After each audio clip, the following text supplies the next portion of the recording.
कोकणातील शेतकऱ्यांच्या मदतीच्या मुद्द्यावरून सुनील प्रभू आणि नितेश राणे आमने सामने। कोकणाला मदत मिळाली नाही, सुनील प्रभूंचा आरोप। तर तुमचे मुख्यमंत्री असताना काय मदत केली, तेव्हा पर्यटन करून जायचे, नितेश राणे आक्रमक। शेतकरी कर्जमाफीसाठी सरकारनं दिलेल्या वेळेची वाट पाहतोय, बच्चू कडू यांची प्रतिक्रिया। 30 जूनपर्यंत कर्जमाफी न झाल्यास 1 जुलैला देशभरातील रेल्वे ठप्प करणार, कडूंचा सरकारला सूचक इशारा। शेतकऱ्याचे प्रश्न सोडून त्यांची टिंगल उडवणं चुकीचं, अंबानींचा मुलगा हत्ती मागतो, राणा बिबट्या मागतात, डुक्करं घ्या आणि त्यांना पोसा, रवी राणांच्या बिबट्यावरील वक्तव्यावर बच्चू कडूंची टीका। विदर्भ वैधानिक विकास मंडळाकडून मुनगंटीवारांचा सरकारलाच घरचा आहेर, हुरडा खाऊन जा पण विदर्भावर अन्याय करू नका, कर्जाची यादी मागितली तरी उत्तरं येत नाहीत, मुनगंटीवारांचा आरोप।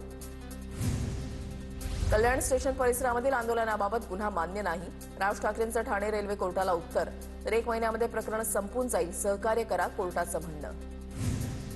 नाशिकच्या रामटेकडी परिसरात 300 झाडांवर कुऱ्हाड, मलजल शुद्धीकरण केंद्रासाठी झाडं तोडली, पर्यावरण प्रेमींचा संताप, तर 447 झाडं तोडण्याची परवानगी असल्याचा पालिकेचा दावा। झाडं तोडून वाळवंटामध्ये कारभार चालवायचाय का, तपश्चर्या जंगलामध्ये होते, पंचतारांकित हॉटेलमध्ये नाही, तपोवनातील वृक्षतोडीवर आदित्य ठाकरेंचा निशाणा।